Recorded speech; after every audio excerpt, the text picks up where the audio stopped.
Começamos o Revista TST de hoje com o julgamento de um caso que teve destaque na seção 1 de dissídios individuais, responsável por uniformizar a jurisprudência trabalhista.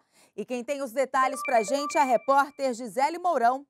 Olá, Gisele. Olá, Ana. No recurso analisado, um supervisor de uma companhia de gás de São Paulo afirmava ter sido demitido após acompanhar uma empregada que ele supervisionava em uma denúncia de assédio sexual contra um diretor da empresa em que trabalhava.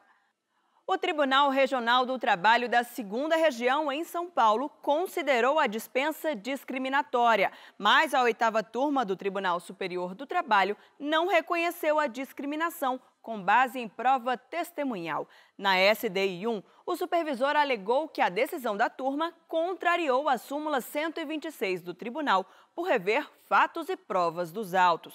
Acompanhe os detalhes na reportagem. O Tribunal Regional do Trabalho da 2ª Região, em São Paulo, havia entendido que houve dispensa discriminatória, uma vez que o motivo da demissão por baixo desempenho não ficou comprovado. Além disso, no processo ficou demonstrado que o profissional foi demitido depois de acompanhar uma empregada que ele supervisionava durante uma denúncia de assédio sexual contra o superior hierárquico dele. Mas a 8ª Turma do Tribunal Superior do Trabalho reformou a decisão. Para os ministros, ficou constatada na ação a existência de um canal aberto para denunciar assédios e que outros diretores também souberam dos fatos e levaram a denúncia adiante, mas não foram demitidos. O profissional recorreu à seção 1 de dissídios individuais, alegando que a turma contrariou a súmula 126, uma vez que chegou à conclusão diversa com base no reexame de fatos. O julgamento da SDI 1 teve início em 2017. Na época, o relator do caso, o ministro Aloísio Corrêa da Veiga, entendeu que a 8ª Turma reexaminou fatos e provas. Não há relevância para mim o fato de estar transcrito no acórdão, porque é depoimento. Ou eu ir no depoimento para verificar aquele trecho que seria relevante para eu concluir de forma contrária. E a conclusão de forma contrária sempre será valoração. O ministro Alexandre Agra Belmonte concordou com o voto do relator, uma vez que a turma levou em consideração um depoimento que o TRT já havia desconsiderado. Quando diz que é evidente a contradição existente no depoimento da referida testemunha sobre o responsável pelo encaminhamento da denúncia de prática de assédio sexual por um diretor da empresa ou uma empregada, pois ora afirmou ter sido reclamante, ora disse ter sido o próprio depoente, contrapondo-se assim à alegação inicial da dispensa discriminatória do reclamante em virtude do referido encaminhamento. Quando o regional já tinha dito que essa contradição não existia, com base, com fulcro, na prova apresentada que foi reproduzida.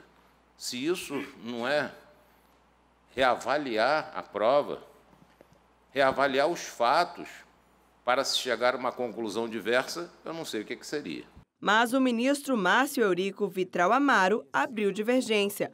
Para ele, a demissão do supervisor ocorreu devido ao trabalho insatisfatório do empregado, não ficando caracterizado nexo causal entre a demissão do supervisor e a denúncia de assédio. À medida em que a ministra relatora, pelos fatos delineados no processo, entendeu que não houve discriminação, eu já entendi e constou do acordo que isso tudo era irrelevante, que essa prova era do reclamante e que não houve comprovação pelos elementos que sob a minha ótica, desse nexo entre essa alegação de denúncia de um assédio do reclamante, ou mesmo de baixo desempenho. Houve uma dispensa sem justa causa aqui. Então, eu não verifiquei dos elementos trazidos a dispensa discriminatória e continuo entendendo que a turma, malgrado essa, talvez, má colocação do acórdão, má redação, talvez, não tem incursionado pelos fatos. O ministro Guilherme Caputo Bastos pediu vista regimental e o julgamento do processo foi retomado neste ano.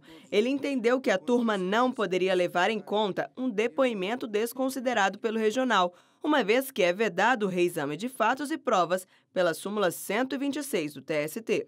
Como se deve portar a turma ao não se utilizar de notícias não consideradas pelo Egrégio Tribunal Regional na sua conclusão e entender, então, de restabelecer o acordo regional no tópico relativo à dispensa discriminatória, demandando o retorno dos autos à turma. Votaram com o relator, ministro Aloísio Corrêa da Veiga, para restabelecer o acórdão regional que reconheceu a dispensa discriminatória, o presidente do TST, ministro Brito Pereira, o vice-presidente, ministro Renato de Lacerda Paiva, os ministros Guilherme Caputo Bastos, Augusto César Leite de Carvalho, José Roberto Freire Pimenta, Alexandre Agra Belmonte e Cláudio Brandão.